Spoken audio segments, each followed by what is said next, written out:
It's often the case in a nation's history that the days of the utmost glory, prosperity, and peace are looked upon with less appreciation than the struggle that was required in order to get there. Such could indeed be said about the nation of Israel during the reign of Solomon, because although Solomon was the king who ruled during the pinnacle of their glory, if you will, there's a sense in which even at the end of Solomon's reign, he was underappreciated. In fact, Scripture records concerning Solomon that he exceeded all the kings of the earth for wisdom and for riches, 1 Kings 10:23. Now keep in mind, when we're talking about the idea of leadership, as we've done the past couple of weeks, and we'll continue to do for a couple more weeks to come, the powers that be are ordained of God. That statement is not limited to the powers that were in Israel. That statement applies to all nations at all times. The powers that be are ordained of God. Romans 13. And as such, it is imperative that we recognize that there are times when God gives nations what they deserve, and it's not pretty. There are times when God gives nations what they need, and it's a wonderful thing. And there are times when nations have exactly what they need, and they fail to appreciate it. Yes, there are times when fools will underestimate exactly what they have. A nation of fools will undervalue wise leaders and overvalue foolish leaders. Israel, the days of Solomon. He is the king that would reign at the pinnacle of their glory. And the description is given 1 Kings 4, beginning in verse 20. Solomon's reign is described as Judah and Israel being many as the sand which is by the sea in multitude, eating, drinking, and making merry. Sounds like a good place to live. What do you think? Verse 21, Solomon reigned over all the kingdoms from the river, that'd be Euphrates, in the far northeast, unto the land of the Philistines, unto the border of Egypt. They brought presents and served Solomon all the days of his life. His provision for one day was 30 measures of fine flour. A measure or a core of fine flour would be roughly 60 gallons.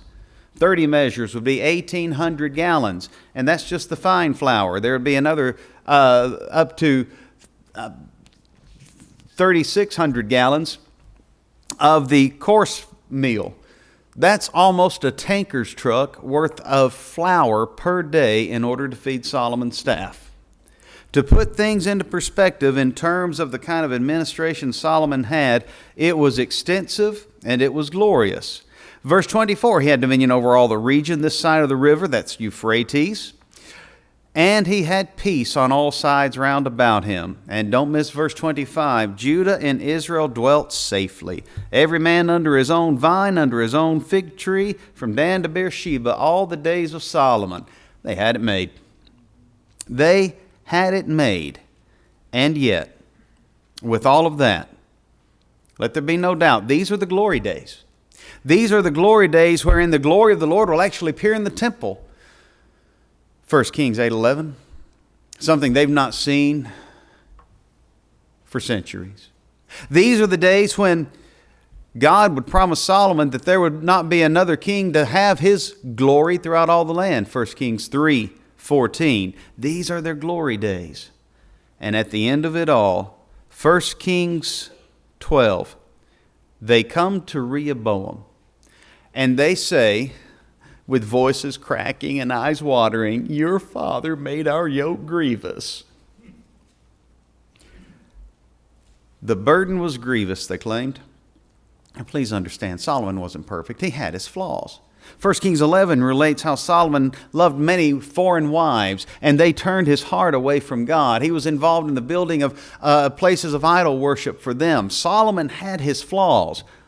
But these folks don't come to Rehoboam, Solomon's son, and say a thing about Solomon being that gross polygamist.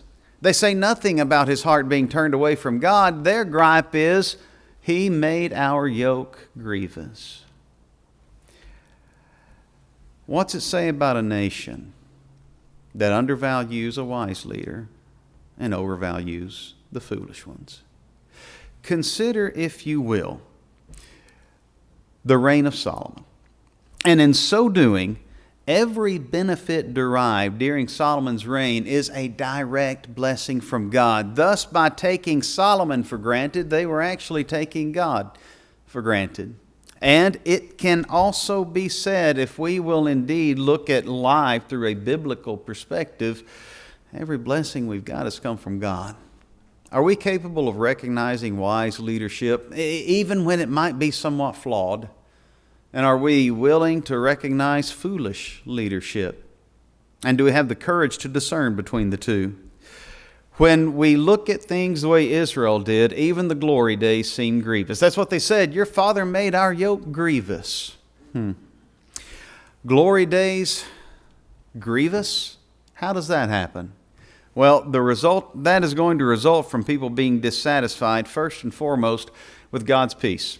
We've already noted 1 Kings 4:25, the description given that they had peace. They dwelt safely, every man under his own vine and under his own fig tree, all the days of Solomon. That's peace. Before he was ever born, his father was told, you're going to have a son and you're going to name him Peace. Solomon, a form of the Hebrew word shalom, peace. Take a look, if you will, at 1 Chronicles 22, picking up at verse 9. These are David's words relating what God had told him. When David wanted to build a house for God, God said, no, you've been too busy with wars, David. You've shed much blood, but you'll have a son, 1 Chronicles 22:9. You'll have a son that will be born to you. He'll be a man of rest. And I will give him rest. Pause. The peace that Solomon knew was given by God. I will give him rest from all his enemies round about. His name shall be Solomon, and I'll give him shalom and quietness unto Israel all his days. Solomon, the one who reigned at a time of ultimate peace. Now it's worth noting, David obtained that peace. David and all of his wars and his subduing the nations around them and the battles with the Syrians and the battles with the Moabites and the battles with the Philistines. David indeed obtained the peace by obtaining the dominance.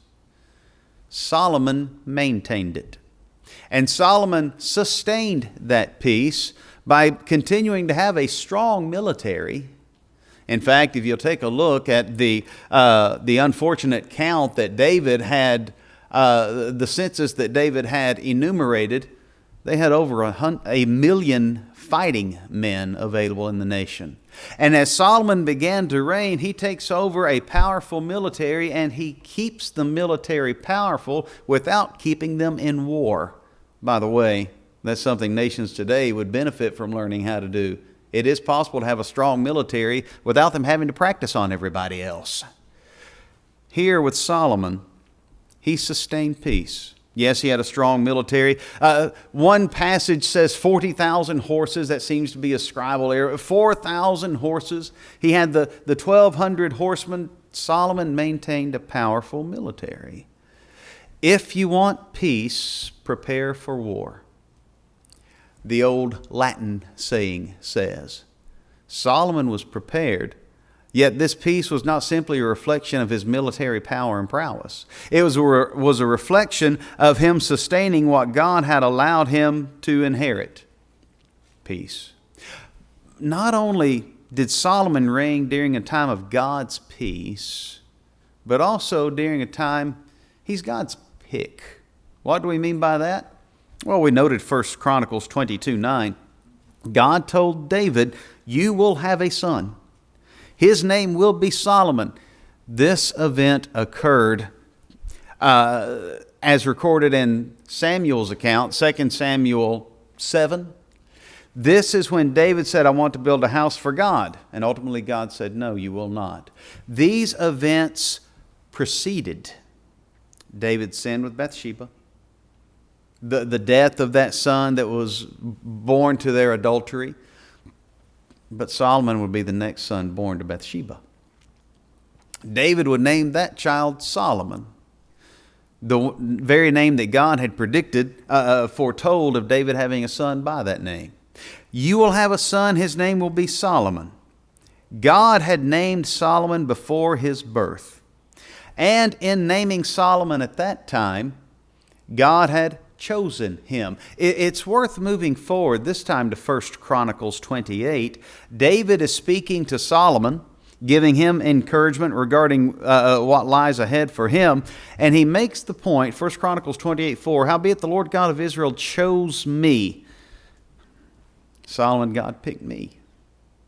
God picked me over all the house of my father to be king over Israel forever. And he picked Judah to be the ruler in the house of my father, me. And verse 5, and of all my sons, the Lord has given me many sons. He has chosen Solomon. He's picked you to sit upon the throne of the kingdom of the Lord over Israel. And he said unto me, Solomon thy son, he shall build my house, for I have chosen him. Solomon reigns during God's peace, and he is indeed God's pick. Now, it's worth keeping some things in mind regarding this. God chose Solomon first and foremost because he loved Solomon. The record given concerning Solomon's birth, 2 Samuel 12:24, records that, and the Lord loved him. To the point that he sent the prophet to tell David, I'm going to call him Jedediah, beloved of the Lord. Yes, God loved Solomon. And not only did God love Solomon, but God put Solomon in place because God loved Israel. Over the course of Solomon's reign, there would be multiple occasions when he interacts with the leaders of other nations. One example would be when he corresponded with Hiram, king of Tyre, regarding their trade agreement. And Hiram's response to Solomon's proposal regarding paying Hiram for his servants to lead the way in preparing the trees and the materials for the building of the temple, Hiram's response to Solomon's proposal would be, taking a look at 1 Kings, taking a look at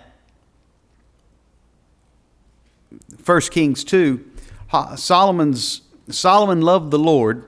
Hiram would observe that God had put Solomon in place because he loved Israel. Now, those things being said, not only would Hiram make the observation that God made Solomon king because he loved Israel, but later there's going to be a queen that would visit, Queen of Sheba. And after she sees all that Solomon has and all that God has done for Israel through him, 1 Kings 10 verse 9, blessed be the Lord thy God, which delighted in thee to set thee on the throne of Israel, because the Lord loved Israel forever.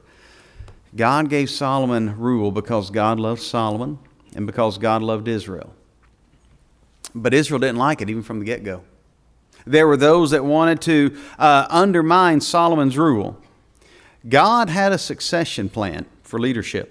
And that had been declared even before Solomon's birth. It was known to David, and David had made it plain to Bathsheba. David had made it plain to Nathan. David had made it plain to Solomon. If you take a look at 1 Chronicles 22:17, David had commanded the princes of Israel to help Solomon his son, saying, the Lord your God, is not God with you? And he moves forward to encourage them regarding the aid of Solomon. This is before the record given in 1 Chronicles 23, when David was old and full of days, he made Solomon his son king over Israel. Now, the reason this is significant is because the day David made it undeniably clear that Solomon was to be king is recorded 1 Kings chapter 1, when Adonijah tried to usurp the throne. One of Solomon's older brothers, who had arranged for the captains and for Joab, the high captain of the host, the general, if you will, and for other representatives of state to be gathered and recognize Adonijah as king. And when the emergency news came to David, he made Solomon king on that occasion. What's our point? Adonijah knew that God had already chosen Solomon before he tried his power grab. But he didn't want God's pick, nor did Joab, nor did so many of the captains. To the point that it's worth noting the way Adonijah would describe it in 1 Kings 2, when he came to Solomon's mother later with a ploy and would say to her, verse 15, "You know that the kingdom was mine." Excuse me. The kingdom was not yours, young man. The kingdom was Solomon's from before he was born, you power-hungry ingrate. The kingdom was mine, Adonijah says. And all that Israel set their face on me, that I should reign. Howbeit the kingdom is turned about and become my brother's, for it was his from the Lord. He even acknowledges at the end of the verse, the kingdom belonged to Solomon, but he wanted it to be his. God picked Solomon. And from before Solomon ever took the throne, there were people that were unhappy about it. God has ordained for man to be ruled in a certain way. And so often it's the case that when leaders actually rule in a godly way, the masses are unhappy about it. Isn't it a shame that even the heathen, 2 Chronicles 2:11 regarding Hiram and the Queen of Sheba, the heathen recognized Solomon as a God-sent ruler, but so many in Israel wanted to oppose that. We see him as ruling during the glory days, and indeed he did. But not everyone was on board from start to finish. The glory days are grievous when souls are dissatisfied with God's peace. Is God's peace good enough, or do I want something else? Is God's pick good enough? The leader that God would ordain, the type of leader that God has instructed, or do we want something else? By the way, the glory days are going to be grievous when we're dissatisfied with God's pattern. When David exhorted Solomon regarding leadership in 1 Chronicles 28, before he officially took the throne, David also gave to Solomon the pattern of the temple. 1 Chronicles 28:11. David gave to Solomon the son the pattern of the porch, the house, and all the structures. Verse 12, the pattern of all that he had by the Spirit. By the way, whereas building the temple was David's idea and plan, God inspired the blueprint. God gave the instruction for how it was to be done, because God has always had a pattern for the worship that he desires. God gave a pattern.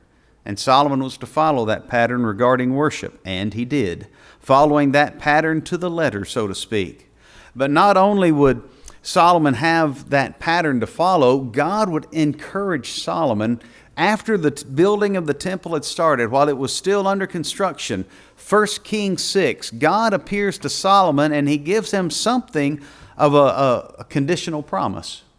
When he says, beginning in verse 11, the word of the Lord came to Solomon, saying, concerning the house which you are in building, you're in construction, if you walk in my ways and execute my judgments, keep my commandments to walk with them, I'll perform my word with thee, which I spake unto David. I will dwell among the children of Israel. I won't forsake you. Solomon, I will not live there just because you're building it.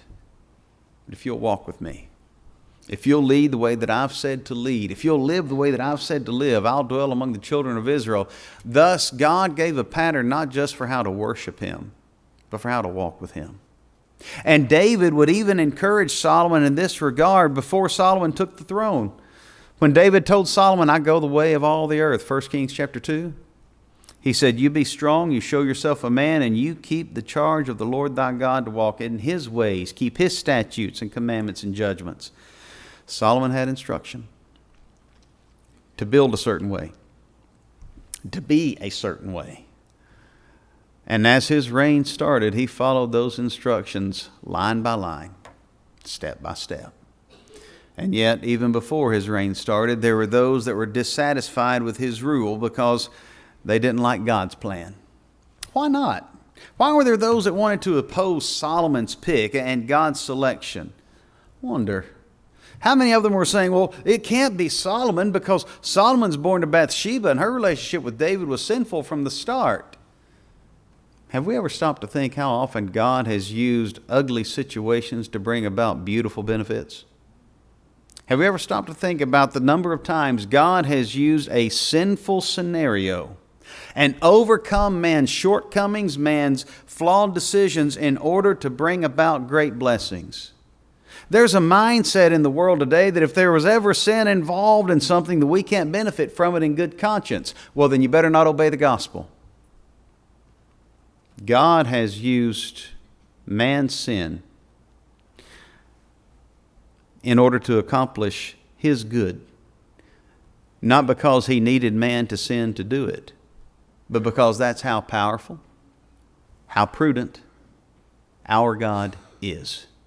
And in this case with Solomon, he used an ugly situation to bring about the king that he had chosen, to bring about the one that would indeed rule with peace. He's God's pick. He's following God's pattern and moving ahead. He's also the one that would rule with God's prudence. Remember the question? Solomon had gone to Gibeon to offer sacrifices to the Lord, 1,000 burnt offerings, and God appears to him that night in a dream. You ask, what shall I give you? Solomon ultimately prays for a wise and understanding heart. For who is there that can judge this, thy so great a people? He asks for a heart that's prudent enough to lead, to render judgment. Now that's powerful in and of itself, because that statement is reflective of what God had told David and what David had put into song. 2 Samuel 23, picking up at verse 3, the God of Israel said, the Rock of Ages spake to me, he that ruleth over men must be just, ruling in the fear of God. That's exactly what Solomon did, because he listened. Solomon listened so much that we might even ask, why was it that Solomon was wise enough to ask for wisdom when God gave him the blank check and said, ask, what shall I give thee? Go back to 1 Chronicles 22.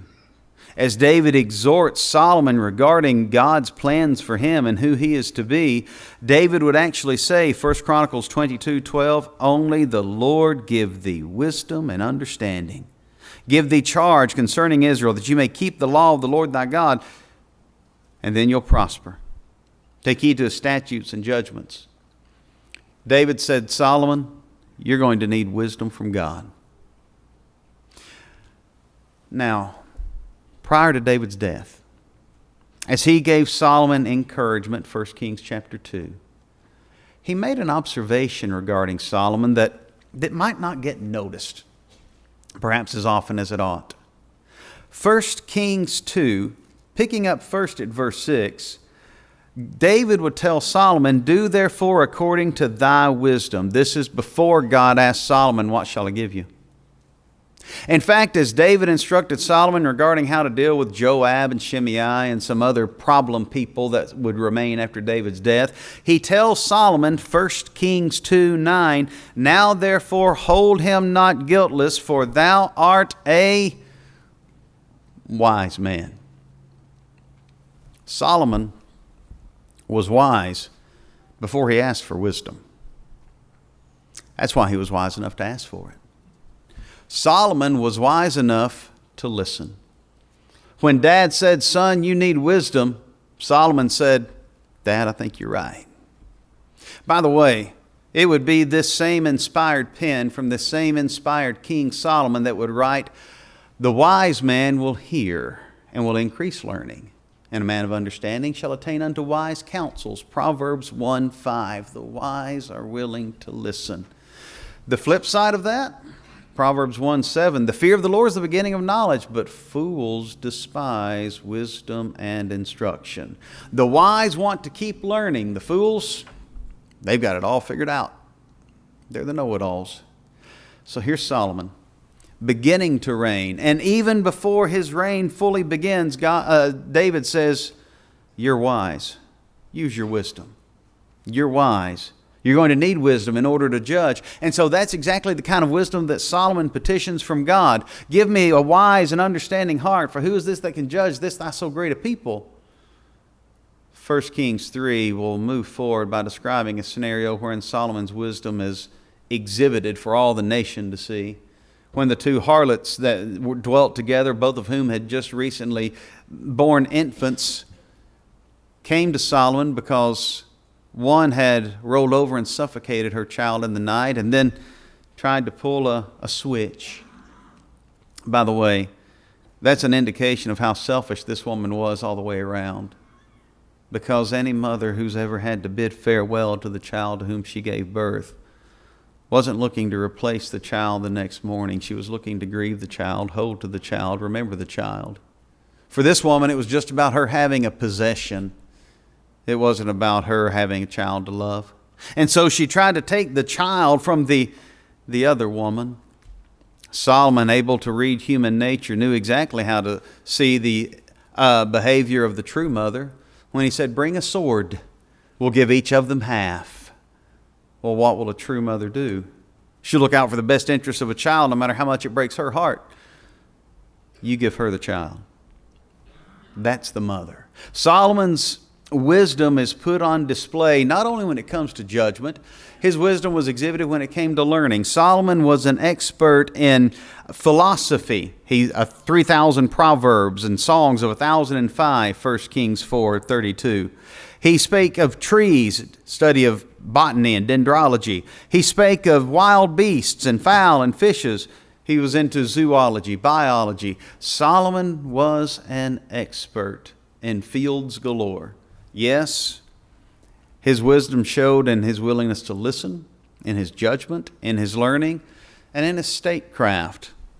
1 Kings 5:12, the Lord gave Solomon wisdom just as he promised, and there was peace between Hiram and Solomon. They were able to maintain a peace between those two bordering nations, one that would benefit both. Now, here's a nation that has a king that is ruling in God's peace. He is God's pick. Here's a king that is following after God's pattern and ruling with God's prudence. And because of all of this, God's keeping His promises during this time as well. To the point that 1 Kings 4:20 and 21 describes them as the sand of the sea for multitude. God's fulfilling the promise He made to Abram all the way back in Genesis 22:17.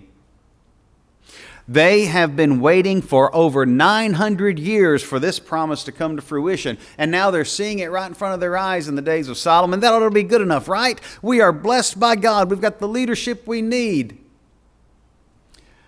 Not only that, but the very next passage, 1 Kings 4:21, records the extent of Solomon's reign from the river Euphrates all the way to the border of the Philistines and the border of Egypt.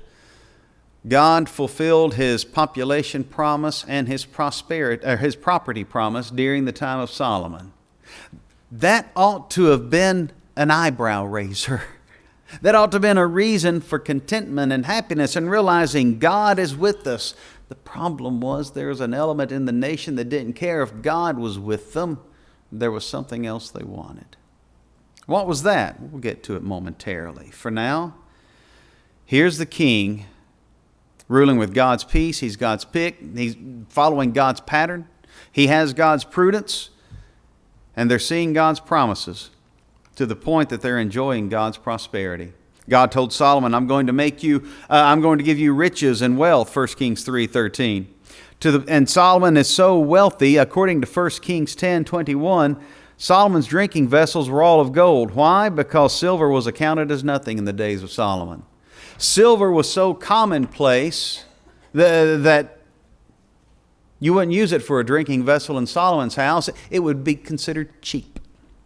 That's how prosperous the nation was. Solomon had inherited a substantial national budget with all that David had set to the side in order to support the work of the temple. And Solomon used every penny wisely. He used it for trade with Hiram. He used it for producing money-making efforts, such as the various ventures that would go to Tarshish or the ships from Ezion-Geber. Solomon used his investments in a prudent way. And as such, his reign became wealthier and wealthier. Solomon didn't have a national debt or a national deficit. Solomon used what he had in order to glorify first and foremost God and to benefit the nation. That's something to keep in mind. In his reign, there was a surplus of silver, counted as nothing. Sort of like you walk down the road, you see a stone and you just kick it. In Israel's day, they would do that with a piece of silver. Don't even bend down to pick it up. There was also a surplus of servants. Solomon would raise a levy. 1 Kings 5:13 records the number of workmen that were sent to work with the servants of Hiram, king of Tyre. But there's a point made, 1 Kings 9:22, and this same point is recorded in the Chronicles record. But of the children of Israel did Solomon make no bondmen, but they were men of war, they were soldiers. And his servants, they worked as his ministers, his princes, his captains, and rulers of his chariots, and his horsemen. Solomon did not force any Israelites into labor. Solomon did not make the yoke of any Israelite grievous. Solomon did not force them into some kind of bondage-oriented work. Solomon ruled from a position wherein he put the focus on God, and as a result, there was prudence in the nation, there was prosperity in the nation, there was prominence in the nation, and there were a bunch of nitpickers in the nation too, because some people just can't be pleased. Solomon realized this, which is why he would say in his study on the meaning of life, we call it Ecclesiastes, an observation appears, Ecclesiastes 5, picking up in Ecclesiastes 4 rather, picking up in verse 15. I considered all the living which walk under the sun. The second child shall stand up in his stead. There's always going to be someone to replace you. Ecclesiastes 4:16, and there's no end of all people, even of all that have been before them, so that they that come after shall not rejoice in him. Let's just put that in simple terms. You can't make everybody happy. Not everyone that's going to follow is going to rejoice. Not everyone's going to be happy with everything you do. They weren't happy with everything Solomon did. There's a hard lesson for leaders to accept. You can't make everyone happy. Solomon did not, repeat, did not put hard bondage or grievous burdens on the Israelites. The most grievous burden would have been their taxes, and he had made them so wealthy that they could afford it. Yet, ultimately, they wanted to complain. And so, glory days are grievous, even when you're looking at God's progress. One other idea. When Solomon began to reign, he moved the daughter of Pharaoh, his wife, into David's palace, but on a temporary basis. Because ultimately Solomon would come to the conclusion, 1 Kings 9, verse 24, Pharaoh's daughter came up out of the city of David unto her house that he had built for her. Why did he build her a house? According to 2 Chronicles 8:11, it's because David's house was sanctified because the ark had been there, and Solomon didn't think she needed to be dwelling in David's house that had been sanctified by the presence of the ark. So she had been there on a temporary basis, but he made progress so that didn't have to remain. There was something else that started that was a temporary basis. When Solomon began to reign, they were offering sacrifices in the high places, 1 Kings chapter 3. He went up to Gibeon to offer sacrifice. Now, there was the ark was in Jerusalem, but the tabernacle was in Gibeon because there was no centralized place of worship until the temple was completed. And as such, 1 Kings 9:25 records that in 3 times a year Solomon offered those burnt offerings and peace offerings upon the altar he built unto the Lord. Worship is now centralized. Progress. There is now the place where God has placed His name. They now, as a nation, have a complete identity. Their civil government and their religious identity are all in one place and in a positive way. They've got it all. Yes, Solomon would make his mistakes. But you look back over the life of a ruler like this, and without getting into the debate of, well, when did he write Ecclesiastes, and at what point were his sins with the building the places for idols, without trying to speculate as to the eternal abode of Solomon, step back and look at him as a leader. Should a populace have been appreciative for the kind of leadership that he supplied? For the conditions wherein they dwelt? Now, quick point of application. What about a congregation that seems to have it all? What about a congregation that has leadership that looks out for the best interest of everyone? Oh no, they can't please everybody. But what about a congregation that has for decades encouraged and trained preachers? What about a congregation that is in a position to continue to grow and to glorify God? Do we appreciate what we have, the kind of leadership we have, the direction that we have? Or are we more like Israel than we care to admit? Or let's apply it in a societal way. How often is it that we, like Israel, will foolishly complain when leaders do right and foolishly accept foolish leaders? How often is it the case that, unlike Solomon's reign, which put godliness and wisdom above all else, how often do we put economy or safety above godliness and wisdom, to the point that we are willing to shoot ourselves in the proverbial foot, all for the sake of what we think is best, all the while ignoring the pattern God has supplied for what a nation really needs? No, the United States is not Israel. But at the same time, there are principles that still apply today. We step back and we take a look at Solomon, and we're looking at a king that reigned over the most glorious period in Israel's history, and he was underrated. If they could make that mistake, we can too. Final point of application. We have a king that's perfect. We have a king that's given us everything we need. Do we appreciate that? Do we glorify the King of Kings? Do we appreciate the wisdom exhibited by God in all that Christ did? Do we appreciate the love exhibited by God in making Christ our King and by the sacrifices that He made to let us become Christians? Or are we, like those people of Israel, too busy looking at God's requirements and saying, well, that's burdensome to me? Do we look at what it means to be a Christian and say, God's put a grievous yoke upon us? The sentiment that was present in the Israel of Solomon's day still plagues the human condition today. And yes, it can still be a pitfall to Christians if we allow it to be. So the question comes, who's your king? Are you serving the true King of Peace, Jesus? Have you obeyed His gospel? Being baptized in the name of Jesus Christ for the remission of sins. Are you a child of God that's been dissatisfied? Dissatisfied with His rule, dissatisfied with His way? Is it time to repent? Israel made a grievous mistake with their approach to Solomon. He made his own as well. But today we don't have to be emulating those things. We can perfectly follow our perfect King if we'll just decide to do so. This afternoon, if you need to respond to Christ's invitation, why not take the opportunity while we stand and while we sing?